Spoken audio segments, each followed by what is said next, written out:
Chafetz Chaim continues to tell us how great the mitzvah of levaya is, taking care of a person after he passes away. To the point he quotes the Gemara Masechet Katan Daf Chav Zayin that says when a person passes away, the entire city has to stop their work and make sure that this person is going to be buried, even though he has relatives. And the reason for this is because we have to make sure that he's going to get buried. Now, in a city that has a chevra kadisha, people set up for this job, then everyone else could still work because those people are going to take care of it. But in a city where that's not set up, everything's going to come to a halt to make sure that this person is going to be buried properly. Unbelievable.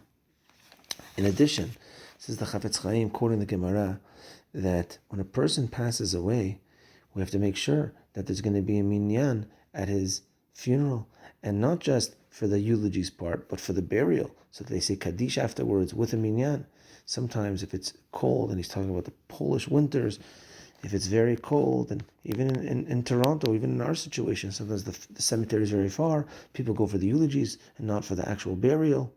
Certainly, as the Gemara says, if a person knew how to read and learn Torah, certainly if he taught Torah, then in that situation, it should be like the giving of the Torah. The giving of the Torah was with 600,000 people. So too, when a person passes away that taught Torah, it should be like the giving of the Torah, because this person used to give Torah as well. Unbelievable. But even for the simple Jew, we have to make sure that there's that minyan there.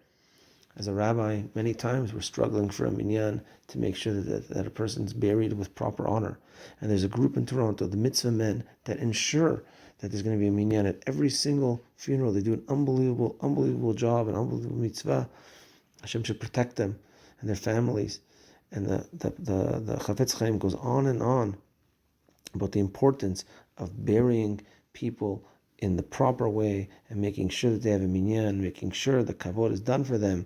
And he goes on saying, look at the Shulchan Aruch, how important, and the laws, and certainly not to leave over when a person passes away, not to bury him as soon as possible, and not to leave him over to not be buried unless there's certain reasons, and halachically, etc.